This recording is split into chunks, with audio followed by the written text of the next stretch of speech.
It's the 4th of July in 1977. John and Jean Block board their 1969 white and green single-engine Cessna 150J in preparation to fly from a small airport in Macomb, Michigan to the Lost Creek Sky Ranch Airport in Luzerne, Michigan. Their approximate departure was 11:05 a.m. Their approximate arrival would have been between early and mid-afternoon. Sadly, John and Jean Block never landed at Lost Creek Sky Ranch in Luzerne, Michigan, and to this day, there has not been a credible sighting of John and Jean Block or their 1969 Cessna aircraft. Join us as we dive deep into the case and examine the facts. Follow us as we embark on pinpointed searches through Michigan's desolate swamps and vast forest. At the very least, help us spread the word of John and Jean Block so that their memory remains not forgotten.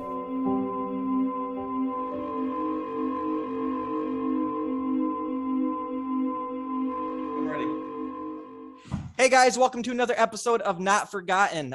We are still investigating the John and Jean Block case. Those are the folks that went missing in 1977 in their Cessna 150J. If you guys have been following our videos, you have been following along and been seeing all those. By the way, shout out to my wife's friend, Emily. You've been watching every single video and I appreciate it. So thank you very much. Thanks, Emily. Today we have Landon on. You guys may have seen bits and pieces of Landon in some of our videos. Sadly, he just hasn't really had a chance to shine and talk and kind of say things that are important to this case. So he has a lot of good info, and we just wanted to get him on here and do a video. And there's a lot of things we're going to do in this video that are kind of cool. So I'm going to introduce him. Landon, how are you? I'm great. How y'all doing? Just to start off, I wanted to thank everyone involved in this case. As far as the people like us that have been working, each week together to come up with, ideas and formats and plans, and to everyone watching and spreading the word. It's one of those things that needs to be heard. And there's a lot of really interesting information with regards to this case. And I've kind of fallen into this and, fell in love with trying to figure out what went wrong and, do whatever I can with my background and my knowledge as a pilot to help aid in finding them. So a little bit about me and my background. I am a commercial pilot. I'm also a CFI, which is a certified flight instructor. So I'm living down here in Florida. I grew up in Michigan. So I'm very familiar with Michigan. I spent 18 years there and I moved to Florida about 2 to 3 years ago now. And I fly full-time here, 8 hours a day, flight instruction. And I'm also a CFII, which is where I'm able to train students in instrument conditions in the clouds. So I've excelled through a lot of the ratings and learned a lot and acquired, quite a bit of hours to be able to look at some of these accident case studies and come up with, ideas as to what I think could have gone wrong. And I know there's another pilot on this case, Patrick Richardson. He's been awesome. We've been working directly and we've spent a lot of time talking about scenarios, human factors, and a lot of the things that could have came into play here. And I guess before we even get started with today's video, what I did was I own a Cessna 150, which is essentially the same exact airplane that they were flying that day. I own the same airplane, very similar in year, not a whole lot of difference there. So I took my airplane up, the Cessna 150, and performed a lot of the maneuvers that maybe could have gone wrong for you guys to see and understand the inside of the airplane kind of view. I know it's easy to talk about what could have happened on the ground, but I thought it would be important to put a camera in the cockpit and show you some of the maneuvering and factors that we're looking at as a pilot when flying an airplone. So I think that's a big reason why we're here today. Absolutely. Yeah, well, that's very interesting. Yeah, we definitely appreciate being on the video. And if this is anybody's first video, obviously I'm Tyler and that's Jeff. If you've been watching, you know that already. But and basically just to kind of sum up the last little part of that, what Landon said is we're trying to determine kind of how John may have went down, because if we can figure out how he went down and what was his trajectory and things like that, it might help us in locating the plane. And Landon, being the helpful guy he is, owns a plane, like he said, just like John's plane. And he went up, and imitated or simulated some of these things that could have happened. Obviously he was in control, but he showed the beginning stages of how that might have looked. Yeah. Is that right, me saying that way? Absolutely. Yeah. The initial factors as to what could have led to what happened that day. Excellent.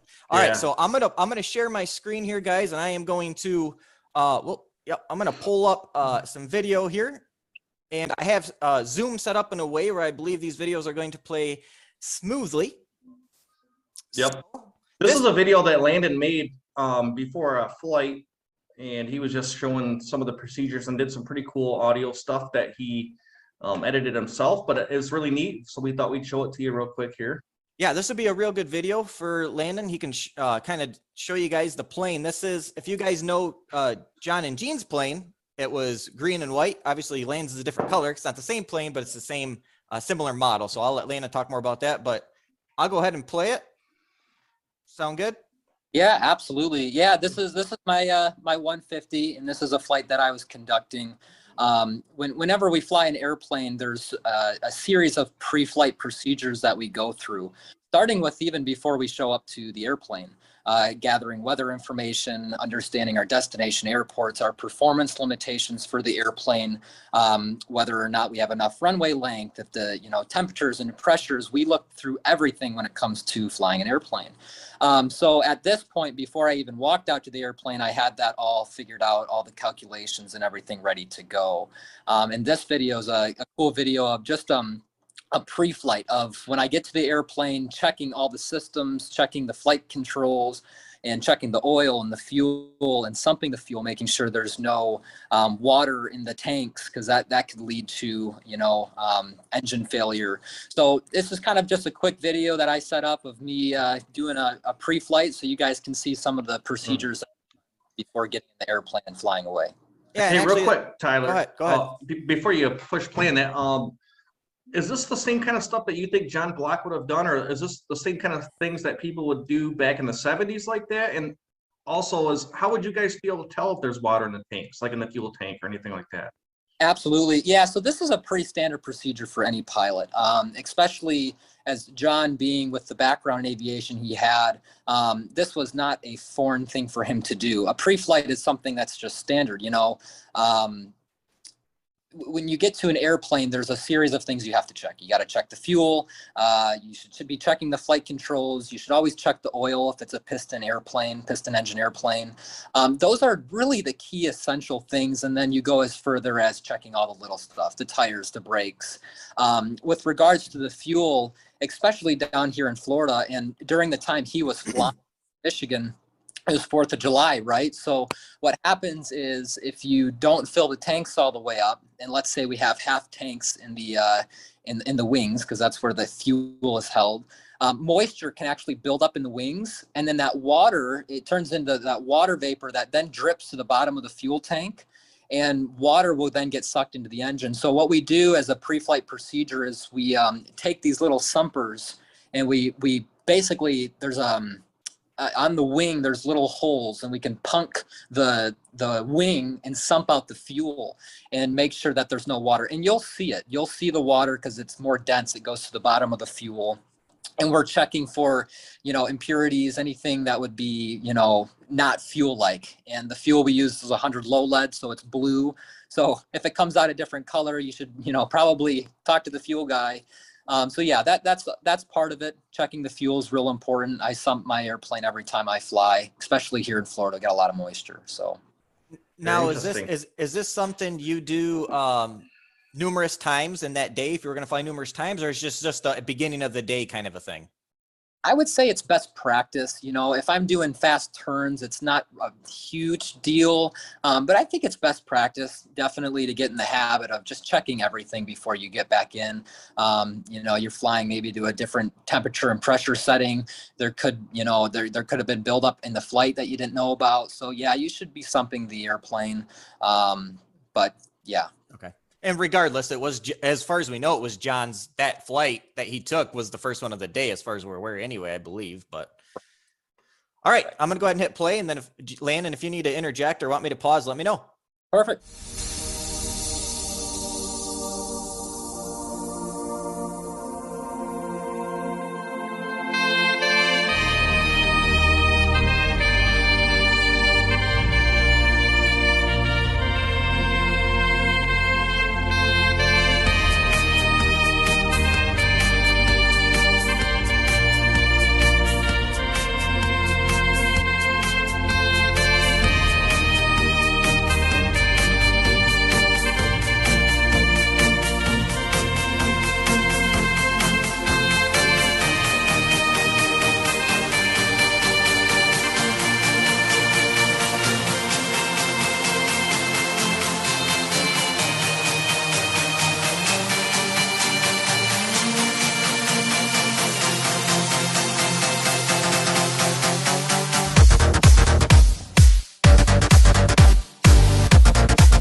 Sweet. Yeah, it's kind of a fun video I put together, but I guess when it comes to this case, I think the highlights are, you know, and I know it was fast forward. I'm getting the tie downs off the airplane. I'm putting the flaps down. I'm checking all the flight controls. There was a spot in the beginning where you can see me actually lift up the airplane. Yeah.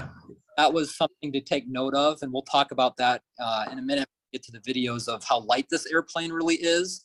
I can pick this airplane up and move it around and push it forward and backwards. It's very light. So that's another thing to think about. I think people think, oh, it's an airplane, you know, you can't move it around. That's not true. It's a very light airplane. It's a 2-seat airplane. So yeah, absolutely. Yeah, I guess before we started talking, I didn't really realize how light these things actually are until you started telling us. So, you know, you could pick this thing up and move it around in the hangar, you know, just lifting the tail up and pushing it around a little bit or whatever you got to do. It's kind of surprising. Yeah. Yep. They're very light. And yeah, I believe this is the first video that we want to show. And Landon, I don't know if you want to just talk about what's going on here. Yeah, perfect. Yeah, you can go ahead and hit play, and we'll Okay. I'll walk you through what's going on here. I believe this one's level flight. All right, I'm going to turn the sound down to about half, just in case. I don't know if sometimes you talk, I can't hear you, so I might have to pause it, but we'll wing it here and see how we do. Perfect. Okay, so right now I just got up to 4,000 feet, and we're looking at about 89 knots.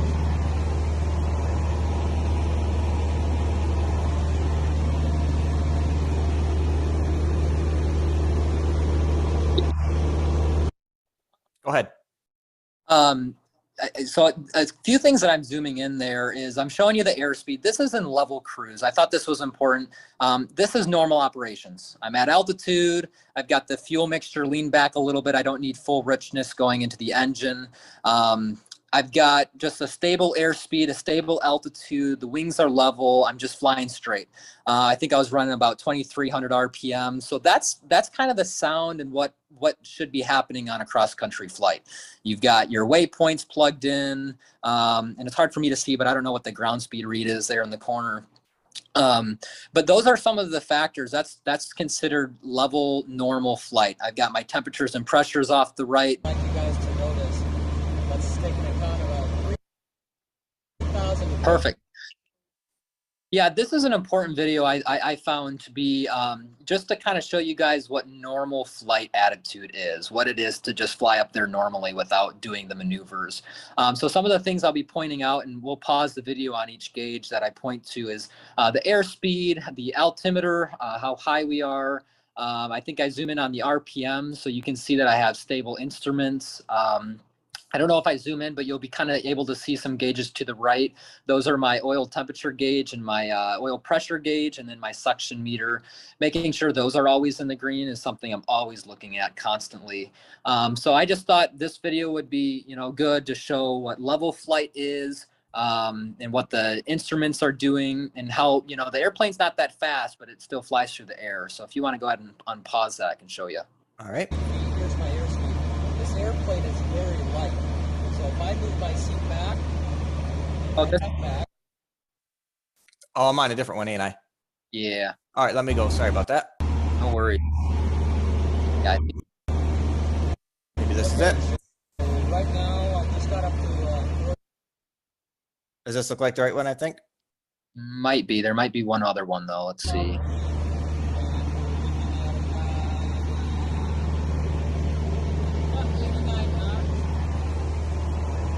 I think this is it. Yeah. So you can see if you go back maybe 5 seconds. So that Yep. air indicator is a really important piece of equipment when flying small airplanes. You can see there's the green arc, there's the white arc, the red. There's also the white arc. And those are to tell us different V speeds.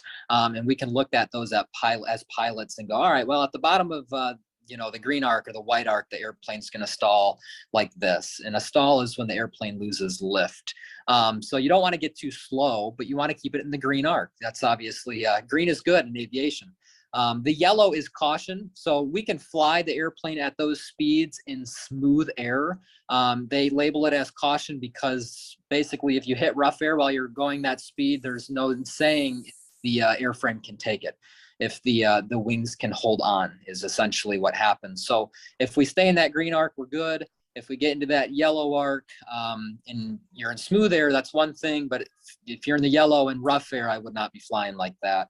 And then that red is never exceed. We're never going there. And you're talking about all on this gauge here in the center, right? Yeah. Yep. Okay. So you got the yellow and red. So pretty standard there. And then if you unpause and then pause again. Oh, sorry. Let me go back just a little.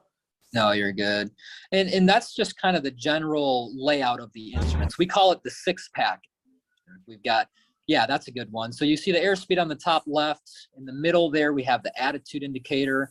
So I call that the blue over brown. So the blue is the sky, the brown is the ground.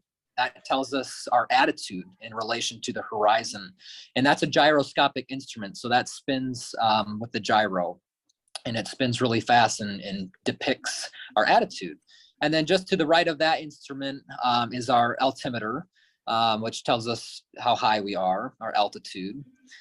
Below that one is our vertical speed, and we'll be pointing that out in the next few videos. It's a really important gauge for this case, I think, and we'll get to that. But that's our vertical speed indicator, how fast or slow we're climbing or descending. Below the attitude indicator, that middle bottom instrument, that's our heading indicator. So that's also a gyroscopic instrument. And I know we talked a little bit about this with Patrick on calls before. Above the dash, there's actually a magnetic compass. So for those of you who aren't familiar with flying, we actually do have a magnetic compass, like you pull out in your pocket. And we use that, and we use the gyroscopic heading indicator, and we set them both to each other. Because that primary one that we use is the gyro, but it has to be set every 15-20 minutes because it'll start to veer off with the gyro.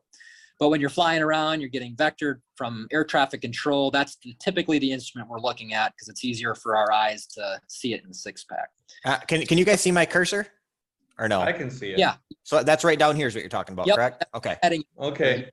360 degrees of heading. That's what it is. And then just to the left, it's kind of but that's our turn coordinator, that last left gauge, that left bottom gauge there. Okay. Yeah, that's our turn coordinator. It's an important instrument. I'd say in this case, it's important, but less important in the sense that, you know, these aren't what we're looking at. But yeah, that's a good image of it. And that depicts turn radius. And then if we're flying basically straight through the air, it's a slip skid indicator. So we won't get too far into that, but I just wanted to show that, and then you can maybe see the instruments if you unpause on the other side. Yeah. Okay. Real quick, guys, this top left one, that was your speed, wasn't it? Like Right here. yes, what's that, around 90? What did you say that was, Landon? Like kites or keats, or what do they call that? Knots. Nuts. Okay, Yeah. and that's different because wasn't you explaining that to me? Like the actual wind speed that's going over your wings is completely different than how fast you're flying in miles per hour. Like, didn't you say you could almost fly backwards and still stay in the air at one time? The easiest way to explain this is that gauge right there is an airspeed indicator. So it's indicated airspeed. What that means is on the left side of the wing on the Cessnas, we have a little probe that sticks out, and it's ram air. So as air goes through that little probe, it rams itself inside of the airspeed indicator, and then it depicts the airspeed. So that's ram air, and the easiest way to explain it is it's basically what we're going through the air as. And if you look, I don't know if I zoom in on it, but that middle center console that I have the screen where I zoom in on ground speed, that's where you're going to see a difference. I could have a higher or lower ground speed depending on whatever winds I have that day. I don't know if you can see it. Is it What ground speed is? You're talking about in the center here or in the center of your cluster? Yep. Yeah, you're right there. The bottom one, that bottom screen. Oh, right here. Yep. Yeah, that right there. Yeah. Yep. But yeah, okay. Deal, but That's interesting. Ground speed, and so yeah, it can depend. You know, for example, I did a flight today from Orlando back here to Tampa, and on the way there it took me an hour and a half. On the way back it took me 35 minutes. That just kind of shows you what the winds were doing. So when you're fighting and when the wind's at your tail, you know that's a good day when you can get there faster. But yeah. So, now John Block probably wouldn't have had anything like that, right? He would have been relying on just his instrument cluster up here. Correct.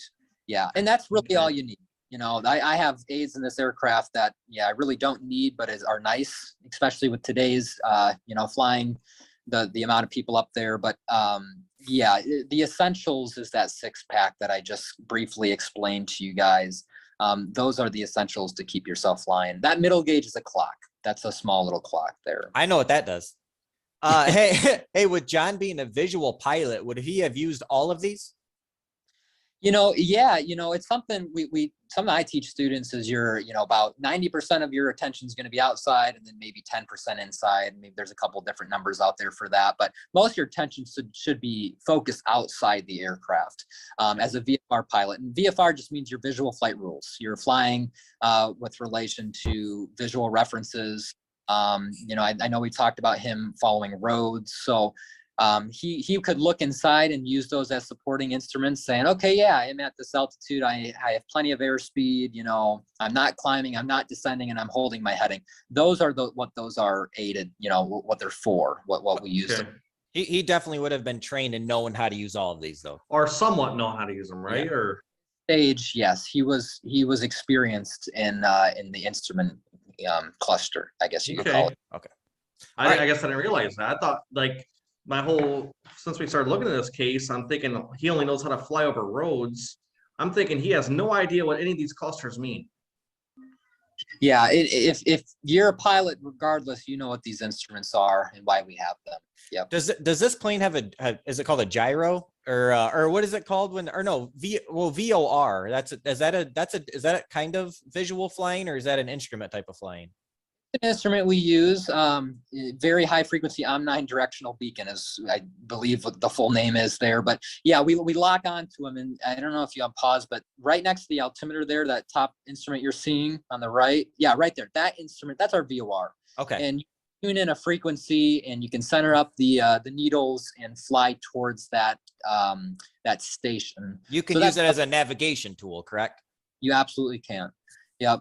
So that's another aid that people used. It's still used today, not as popular, but we still have them in the airplanes. And would John have known how to use that?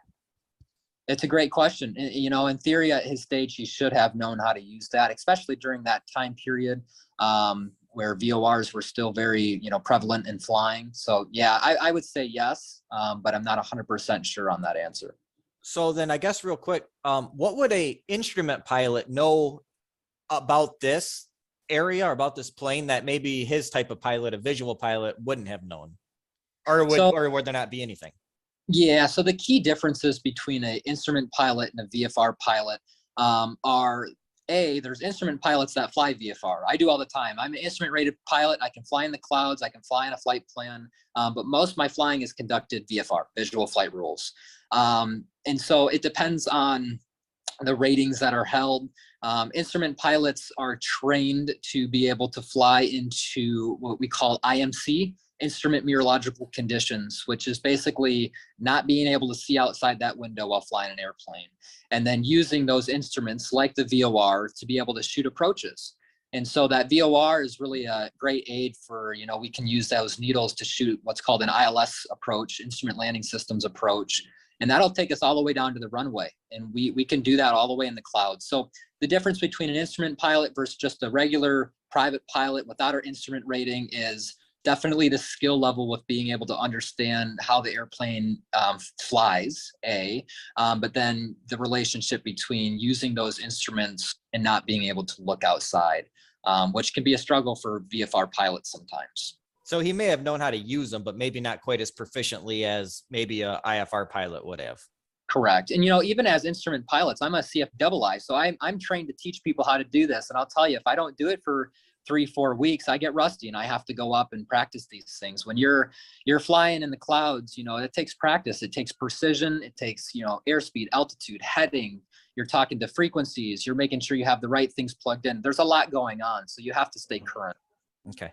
All right. Makes sense to me. I'll let this play again. And then if you want to just maybe, I don't know if you want to just throw your hand up, I'll see it and I'll stop it. No worries. Yeah, this is just a, you know, basic layout of the airplane. Right. That's just a RPM gauge, right? RPM, Yeah. yep, running about 2,300 RPMs, 22 and a half maybe. So my fuel burn at that altitude's maybe 3 to 4 gallons per hour, not much at all. So I just showed you, there's the green arc. So is this where you fly in, the green? Is that where you want to stay when you're flying? Airplane typically always stays there. If I firewall the airplane, go full throttle, it's going to sit around 2,600 RPMs. If you start seeing it creep up higher, you're probably pushing the nose down. You're allowing the engine to, have that not so much resistance, and it's going to definitely go into the red, but keep things in the green in aviation. Yeah, that's one thing I noticed too about this RPM range that you have here. Is just from my experience messing with cars and building cars, like sports cars and stuff like that, or anything for like cutting the lawn, is that you're right around 2,300 RPMs. That's basically just like a nice cruising low drag on the motor. I mean, that's like almost the least. That's just like a nice soft cruise on the engine there. That's a low RPM.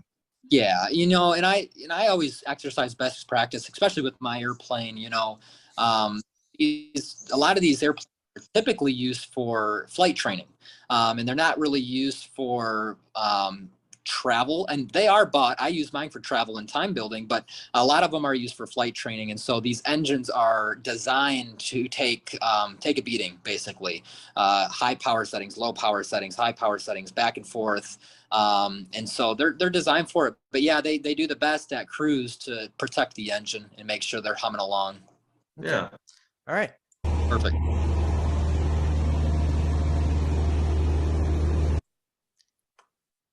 That's just my extra instruments. If you look there on the right, that red knob, that's the mixture cable, which controls the mixture ratio. So in a car, it's a little different. In a car, everything kind of controls itself with the fuel.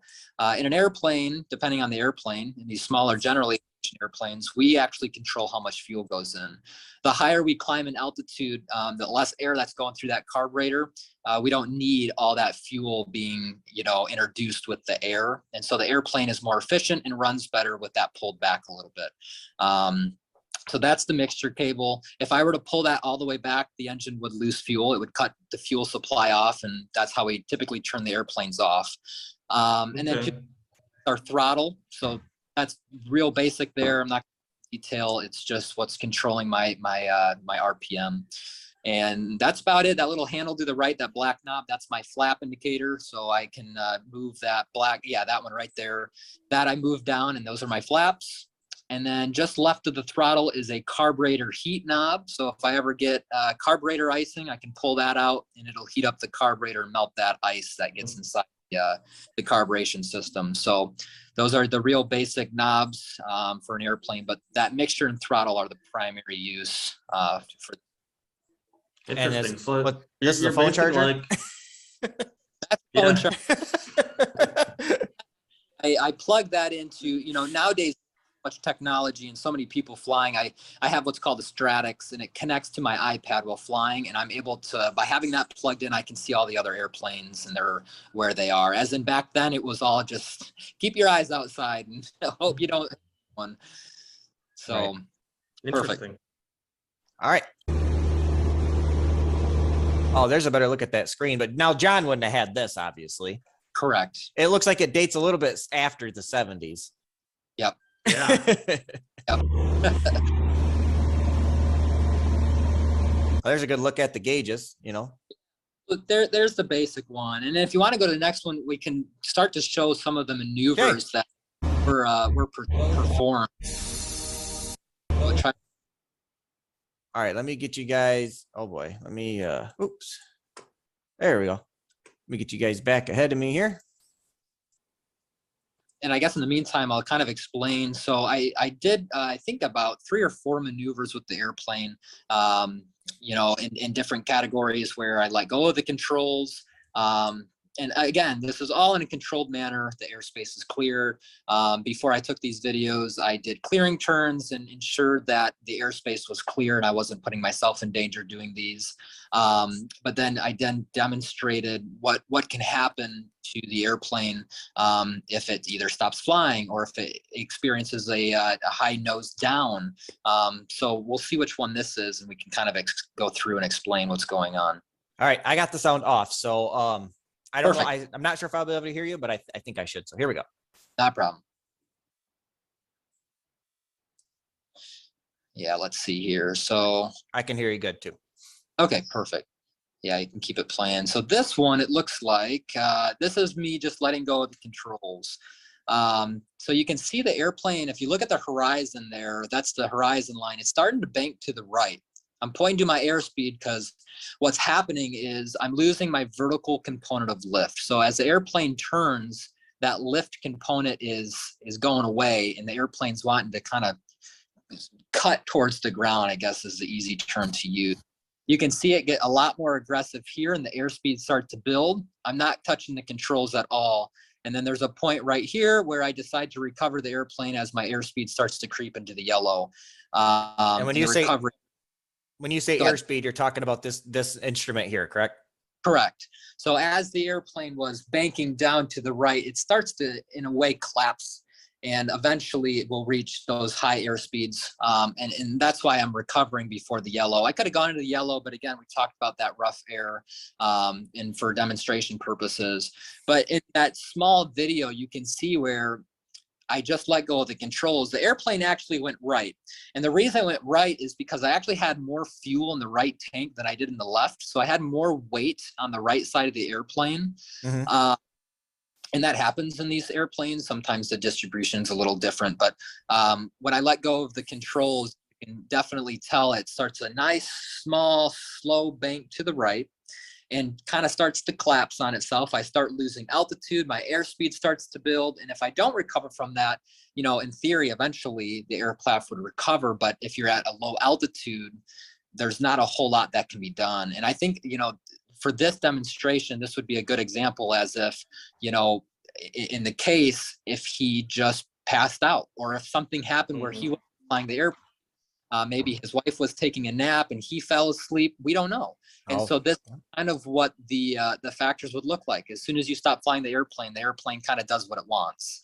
So Landon, what would happen if you didn't take control? What would have happened if it would have gotten to the yellow or the red? So these airplanes are designed to come back to, equal flight, I guess is the easiest way to say this. There's other terms, but way too technical here. Eventually it would speed up and then kind of come back up and do one of those deals. But I think it's important because if he's at a low altitude and this happens, it takes a minute for that to recover itself. You're at a high airspeed. If he woke up in the fact that if that's what happened, he woke up and tried to recover and was way in the yellow and there was structural failure, we don't know. And so, yeah, I think the altitude is a big game changer in this. And it's stalling the airplane. There's a point where there's not enough air going over the wings and the airplane can't fly anymore. That's why we have airspeed indicator to tell us, hey, you've got enough air going over the wings to stay flying. But as soon as that starts to get low, you should start doing something about it. Yeah. And how high were you flying here, Landon? Do you remember it all, or? Here, what the altimeter say? That is at looks like 4,500 right there. And what do we think that John and Jean might have been flying if they're just VFR? Or? Yeah, with the weather reports that day, I wouldn't be surprised if he was below 3,000 feet. Below 3,000. And what this kind of reminds me of too is like if somebody was to throw like a frisbee in the air or something. By the way you're explaining it, if you just throw it straight and it starts to come down while it's flat, it's going to come down nice and slow like this. But if you're to throw it vertical like that, straight up in the air, it's going to slice through that air and come down like a, rocket as far as, because everything ain't straight, dispersing in the air over the wings or nothing like that. So you lose that vertical component of lift. So that's kind of the first video, me just letting go of the controls as if something happened in the airplane and demonstrating, this is what happens when the airplane isn't flown by a pilot.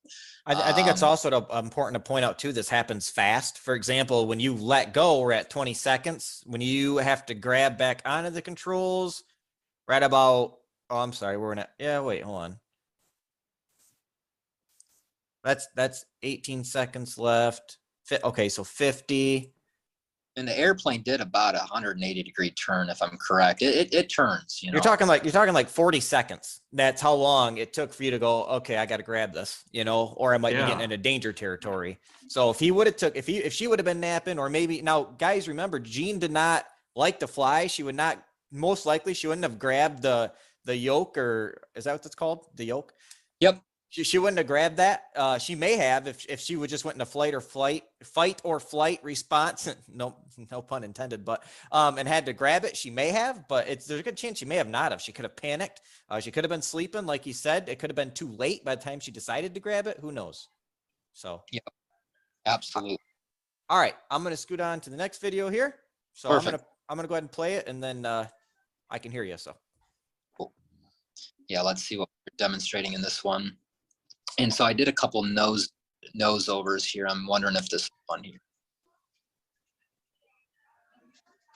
Yeah, so this is the first nose down. So if you want to pause it real quick, basically what I'm demonstrating here is we're at level flight.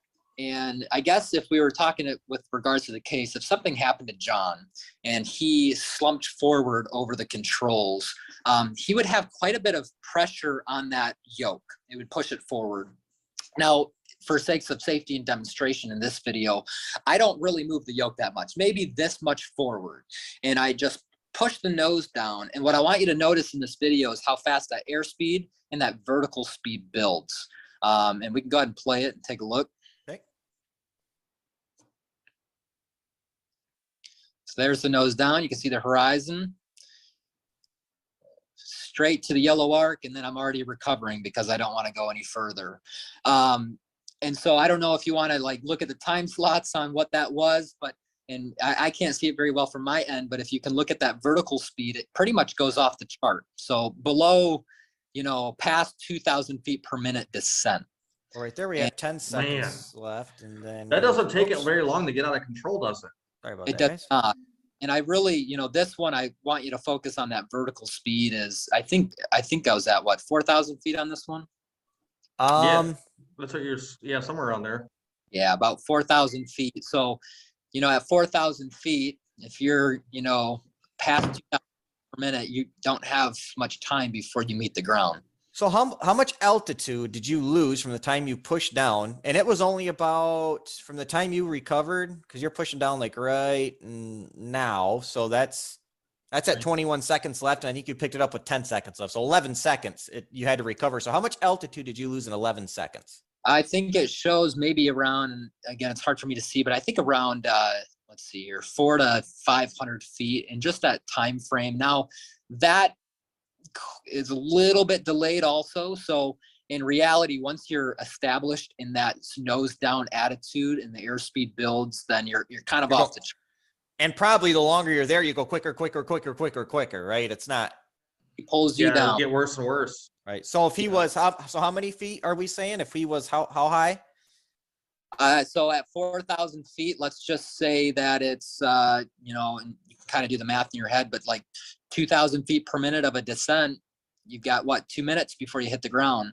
That's at 2,000 feet per minute. And it's that light pushover that I was doing. And I'm saying light because that was not what I've seen before. That light pushover, we were past 2,000 feet per minute. Right. So if he slammed into that thing, it could have been a matter of, you know, maybe 5, 10, 20 seconds. I don't know, but especially the altitude, we don't know either. But the demonstration here is to show that it happens fast. It happens very fast.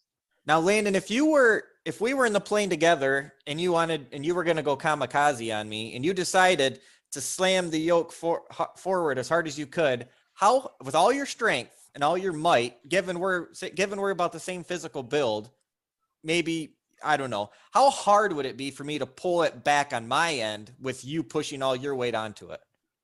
It'd be a fight. It'd be a muscle fight. You know, the yokes are connected. So, Yeah. if he slumped over it, she could have pulled up if she knew that was what was going on. But, you know, I know out there's NTSB studies, unfortunately, of hijacked airplanes in this similar situation where they're fighting each other. So I think that's not as prevalent here, but I think, if his body was leaning. Another thing is, if I did that with my full might, we would be very light in the seat. So everything would go floating. We'd go zero gravity, negative. So we're talking about a woman in her mid 50s, free falling, basically trying to lift probably 160-pound dude off of a yoke to pull a plane back to level. You'd pretty much be fighting the body weight. You'd be fighting his body weight. 55-year-old woman go with her senses just going off the roof because she's about ready to probably die, and she's trying. Yeah. I mean, that's to me, that seems, if that happened, there's very small chance she would have been able to recover it, even if she tried. And I agree with that statement. I think it would be a challenging thing if that's what happened, to pull a limp body off the controls in that type of flight attitude. Like, if that's what happened, he limped over. By the time she realized, oh, something's wrong, they're already in that high nose down. They've got G forces on the airplane. They're disoriented. So for her to know just to grab the yoke and pull up would, that's a factor. These are all things we have to talk about. And even if he just got kind of like he was about to pass out and leaned forward a little bit, it would have just kept like, if he would have just leaned forward just a little bit, enough to get it to tilt down, it would have just grabbed him just sucked him right down. I got a question too. Like, quick. What is the red line limit on one of these engines? Like, how far can you push it before it actually blows? On the engine? Yeah, because I noticed like your regular cruising speed is like around 2,300. Like most vehicles, are the red line on those is like anywhere from 6 to, depends on what kind of foreign cars or whatever, but 6,000 to 8,000 RPMs. I mean, what are these engines? What can they handle? About 26, 27, 28 is where we're redlining. You don't want to overspeed these engines. Okay.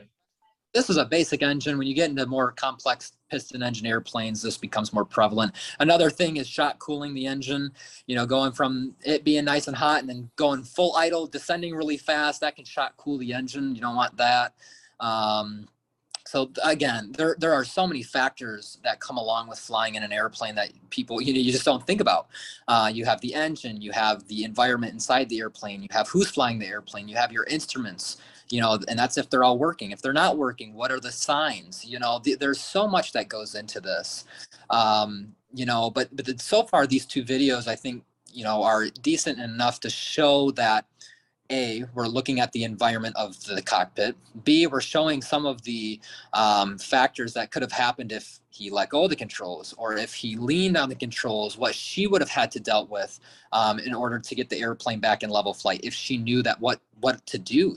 Most people, I know I flew with my mom the other day, and I'm like, how does the airplane go up? And she's like, what do you push down? It's like, no, you have to pull up to go that, so some people just don't have the idea of how these things actually work. And, you're a passenger, you're not the pilot. So that's another. Right. Oh, now what is the risk of at high speed? So these planes, when you're cruising, what are you doing? Like 120 or something for? I call these 150s 90 knot airplanes. That's if you're lucky. Yeah, 90 knot airplanes. I had a ground speed today because I had a tailwind of over 100 mile an hour ground speed knots, which was, not mile an hour, but knots, which was really nice. But then I've seen, I've had the airplane with the flaps down over the water doing, 39, 40 knots with the flaps down and the wind blowing. I've seen, 16 knots ground speed. So I'm looking down at the cars below me and they're passing me. So how many knots do you have to go before you start worrying about your wings getting ripped off from too high of speeds? Or is that even a thing? That's why we have the yellow and the red arc to give us those indications. So if we stay in the green arc, we're good for maneuvering. But that yellow arc, it basically says, yeah, you're good in smooth air, but you start getting into some rough turbulence, there's a factor that the wings can't hold the airplane. And so, especially in that red, you never exceed is what it's called. We don't go into that area. And so that's why in these videos, you see me recovering a little early. I hit the yellow. Now the air this day was completely stable. There was no concerns there, but for demonstration purposes, I don't want to put any unnecessary stresses on the airplane. Right. Okay. You guys ready for the next one? Yeah, let's do it. All right.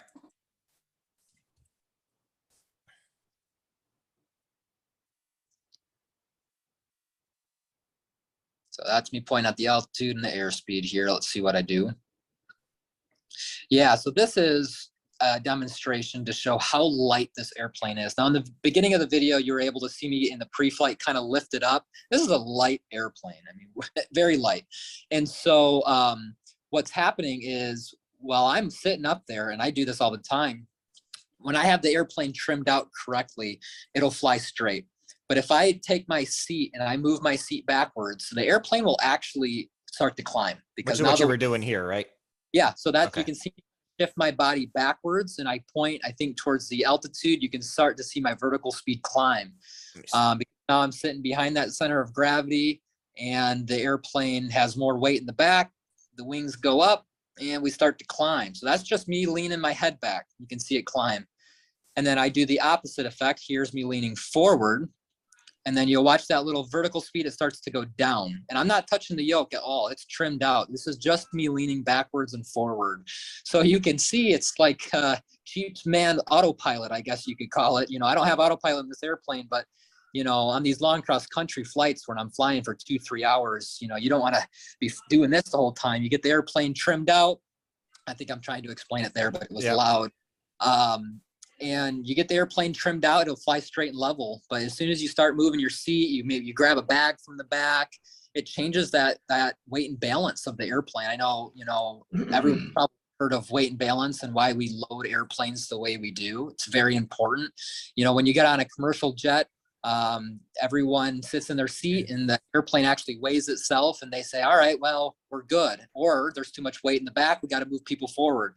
Weight and balance is everything. We're all working powder here. So this demonstration again is just to show how light the airplane is. You know, you put full fuel and 2 people and full bags in the back, this airplane's going to feel it, and you're going to feel it in the flight controls for sure. Yeah, and this plane did have a little bit of luggage on it from what we hear. You know, some, like maybe some building materials and a little bit stuff of building like that. stuff.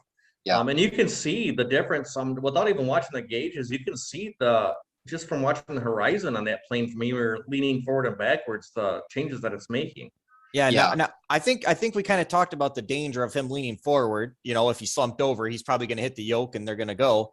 What is the danger of him leaning backwards like this and her not knowing what to do? What could happen if that just goes unchecked? You know, depending on how much weight they had in the airplane, if he slumped all the way back, you know, over time, the airplane could have put itself into a nose high attitude. What that would have done, I don't know. But you know, if there's too much weight shifted at once, then you're gonna have an issue. I don't know if I'm correct on this, but when the plane can tilt up or down, is that how a plane can go into a spin of some kind? Yeah, so spins are defined a little differently. I don't want to go too far into depth on spins, but it's basically how do I want to describe the spin? Because there's stalls and spins is where, you know, the wing stalls and the airplane kind of collapses on itself and starts a spiraling spin, but that's at slower airspeed. That wouldn't have did it in this situation. No. Okay. No, not in cruise flight. If he just slumped back, it would not have gone into a spin. You kind of, in these airplanes, you have to force them into a spin to get them to spin, in a way, you know. So, okay, interesting.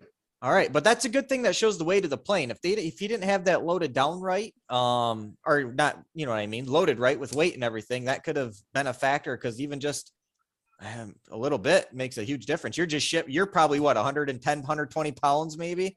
All it takes is this little bit, you know, I can feel it in the controls when I put another person in a bag in the back and I got full fuel compared to when I have half tanks and just me. That thing will take up 500 feet, you know. It's like it's very noticeable in a small airplane. You know, and even in the bigger airplanes, I know an airline guy, he said when the stewardess go down with the crate, they can feel the airplane trim itself down because they feel that shift in you know, moment. So that's wild.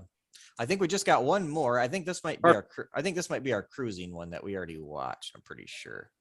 Yeah. So we'll go one more. So I think we haven't seen this one yet, I don't believe. There's one more nose down just to show you how fast things happen. Let's see here.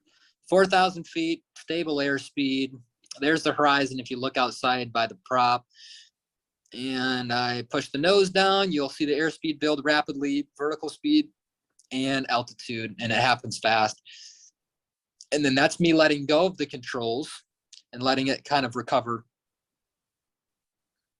Okay. So yeah, I think, you know, and again, I wanted to practice as much safety as I could to take these videos. So I'm keeping, Absolutely. you know, normal category and normal operating ranges.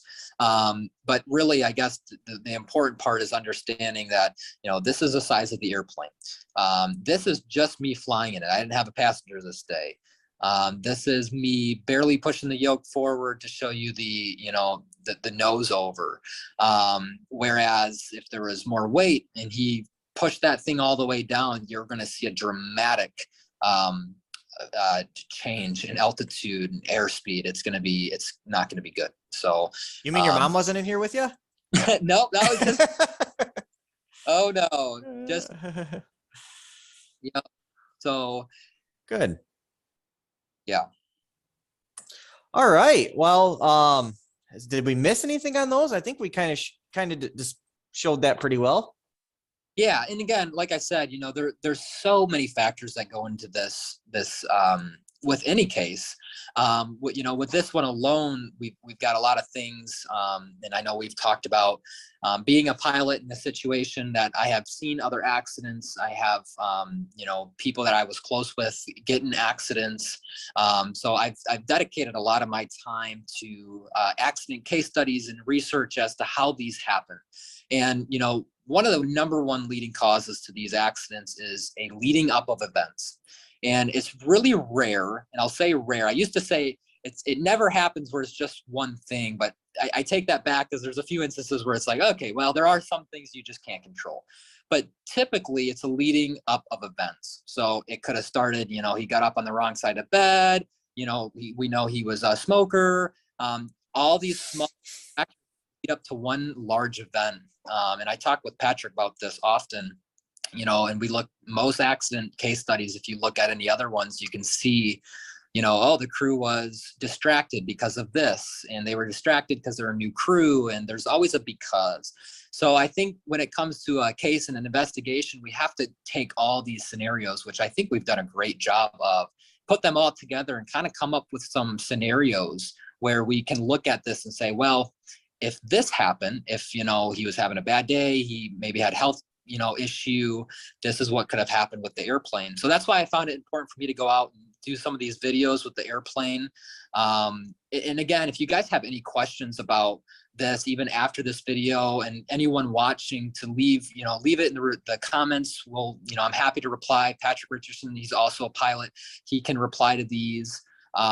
You know, there's a lot that goes into the flying side to a case that we have to look at and understand. Yeah, that's very true. Yeah, like anybody that has any questions, don't be afraid to comment in the comment section or anything like that. And you're on mute, Tyler. I think you were going to say something there, but I was just going to say, the more I think about this case, I start to think that the scenario of them going down fast and hard, either him having a medical emergency or whatever other reason they would have went down super fast and hard. I start to think that theory makes more and more sense. And a big reason of that is because the plane hasn't been found yet. I think that if he went down in that manner, that's going to keep him hidden the best, whether it was in the woods and he went down and it broke into a lot of pieces, whether it was in a swamp and he just went into the water like a missile.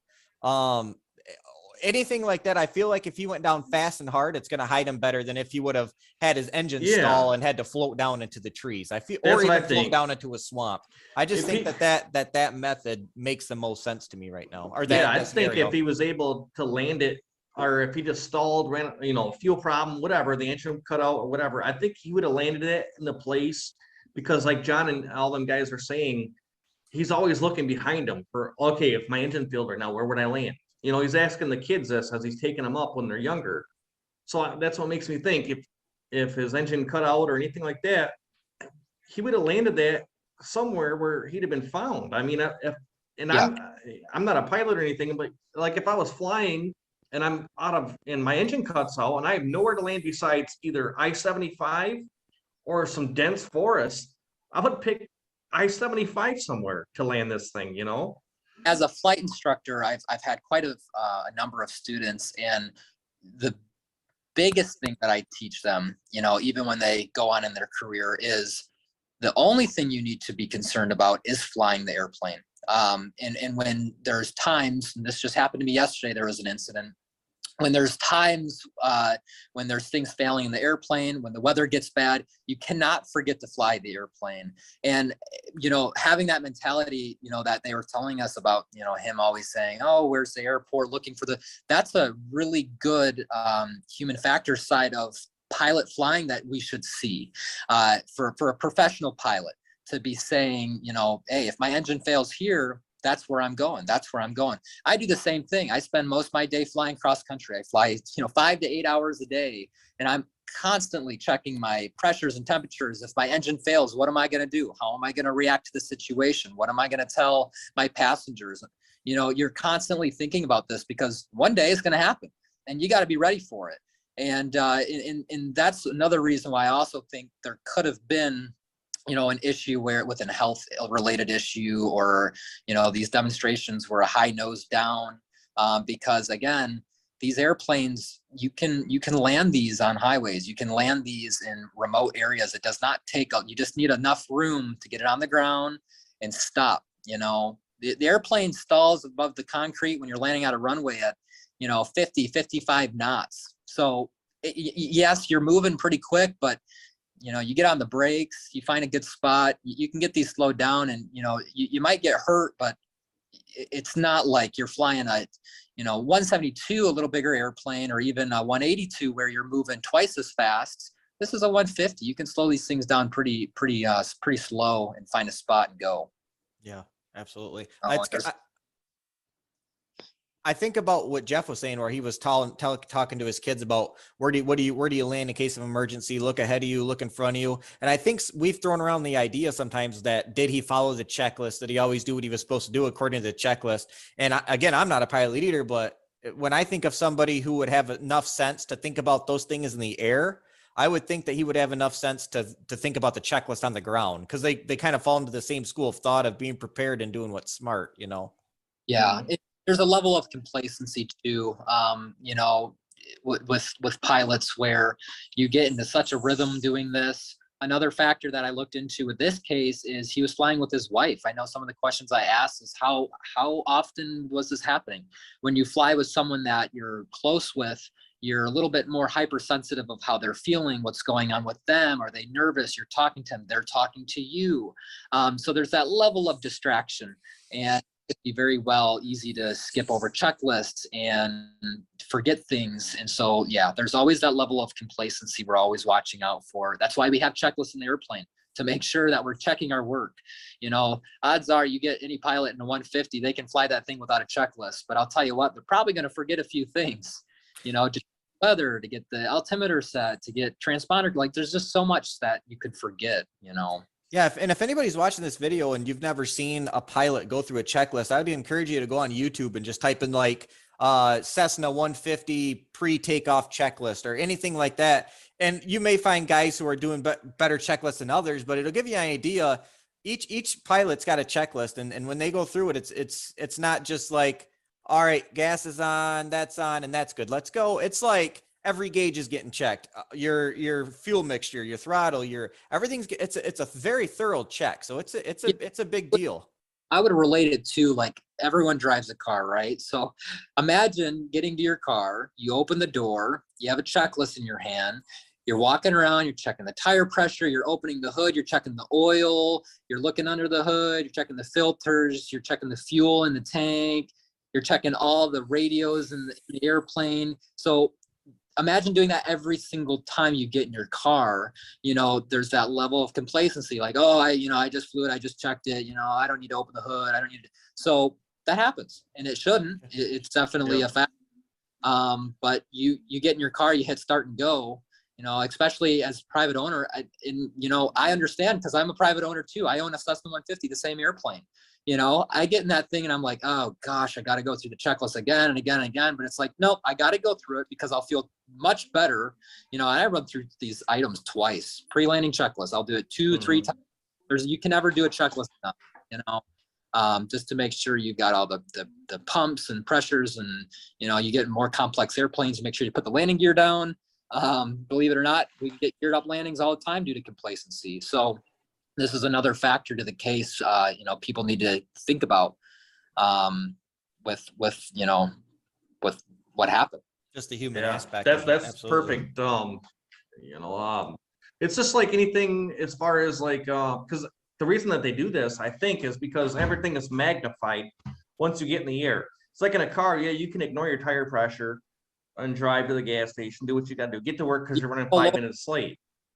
Yeah, You can, or you could pull over if your car is overheating or stuff like that. But once you're in the air, you're at the mercy of this aircraft, and everything is magnified by 10. It's almost like if you're in the woods, the coyotes, wolves, deer, anything like that, they're not gonna.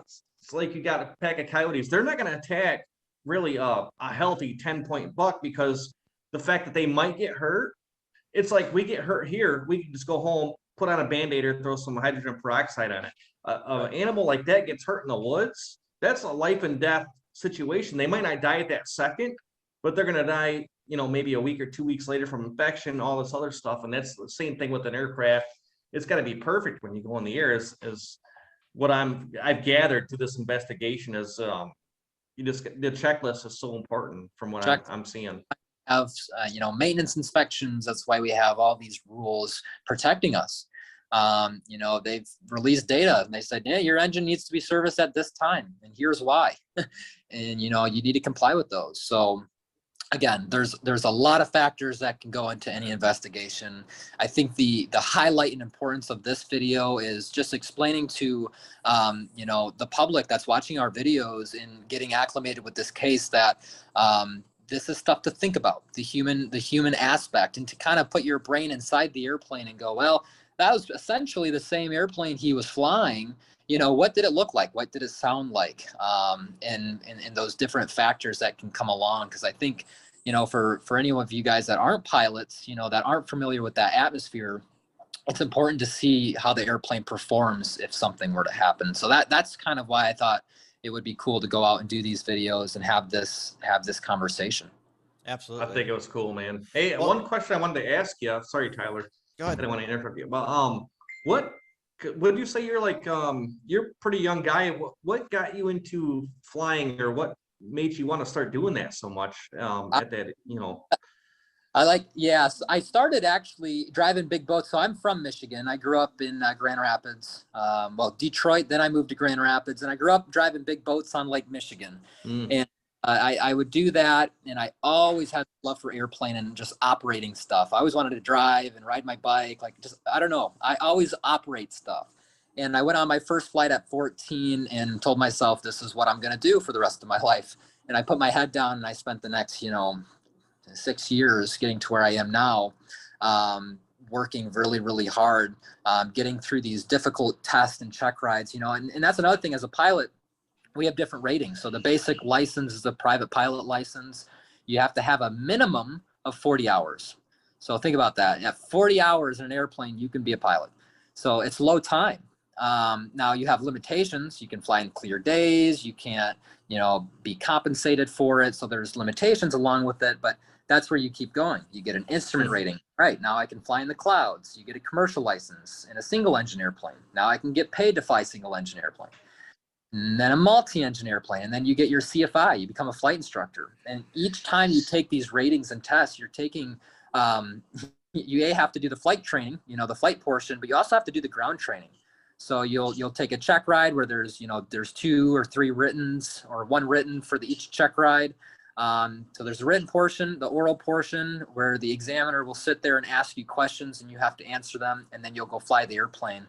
If the examiner, deems that you've answered the questions and you've performed to the license, then he'll give you the license.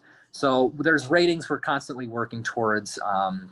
In aviation, someone told me one time, the day you stop learning is the day you should hang it up, because this is one of the careers where there's little to no room for error, and we have to take in as much knowledge. And that's why I'm so interested in this case, is what can I take away as a professional pilot training other people? What can I take away from this case and teach others, And so I've taken a lot of information about, what it actually takes to look into what happened. There's so many variables, and so that alone is very interesting. Absolutely. Yeah, it's almost like military, like you Yeah. know, all the stuff that they have to do and things like that. So is that what you do for like is that your full-time job now? You pretty much teach people to fly and things like that, or? Yep, that's my full-time job. I also do a little bit of flying in a Citation Mustang, which is awesome. It's a cool jet. You're sitting at 41,000 feet, just hanging out. And then, yeah, most of my flying I was with students. So I call myself a driver's ed teacher in an airplane. So Yeah. my heart races all day, but we get the job done. And you know, it is cool seeing someone go from not be able to fly the airplane with no knowledge to getting them to a point where they're landing an airplane on their own and then being able to talk like a pilot. So to me, that's been always a really cool thing, and to be able to have that honor to get people there is really cool. But there's also a lot of responsibility that comes with this type of job. You know, when I sign them off to go solo, they're going to get in that airplane alone, and I have to stand on the ground and watch them fly that airplane alone and go, man, I hope I taught them everything that Yeah. I could, you know. So there's And a they lot got to of remember everything that you taught them. that's They're it. gonna, they're gonna try to remember when they're in the plane out, 2,000 feet in the air. Now, okay, now what did Landon say when I was doing this? Yeah, yeah. Remember, I always tell them at the end of the day, just fly the airplane. Just fly the Yeah. airplane or everything else. You know, if you don't panic, you know, there's going to be times in an airplane where things don't always go as planned. Obviously, that's why we have accidents. And, a majority of these aviation accidents are human error, unfortunately. And so if, as an instructor, I can teach my students to, have that mentality to put that aside and say, all right, there's something going on in the cockpit. I need to figure it out and take a deep breath and handle it professionally. That's the job. That's what you sign up for as a pilot. And, it takes time to develop that, initial shock factor of, oh, something's going wrong. How do I handle it? But you get good at it over time. I had an incident yesterday. We won't go into detail, but I had an incident yesterday that I had to deal with in the air. It was very stressful, but you put that behind you and you deal with it. You focus on what you have. You focus on flying the airplane. You focus on getting the airplane on the ground. And that's what I want to pass on to as many pilots as I can, is just fly the airplane. At the end of the day, fly the airplane. Excellent. Well, Landon, I appreciate you coming out and hanging out with us, and I'm glad you're on our team and helping us investigate Yeah. this. And I'm glad we got to have a video with you so you could explain everything and show everybody the plane and give people that insight into what John may have been looking at while he was flying and what that could have been like for him. So. Well, I thank you guys so much for your effort. I thank all the viewers for keeping up with this. If you can do us a favor and spread the word and start asking these questions, with the case, there's never a question you can't ask. You have to ask all the questions. There has to be people disagreeing. That's how we come to the bottom of what's going on. So spread the word. I thank you all. It's been a pleasure. I've learned so much. If you have any questions, put them in the comments. I'm happy to answer questions. I'll phone calls, whatever we need to do. But I appreciate you guys. It's been awesome. Yeah. Excellent. Yeah. It's nice. I'm glad that you were able to join us, Landon. It's been, what has it been, like 3 days since we talked last time, but it's really cool that you're a part of our team, and just glad to see you on here again, and we'll see what happens from here. Perfect. Well, thank you guys so much. Awesome. All right, guys. Thanks you. for watching another episode. We'll see ya. Thanks.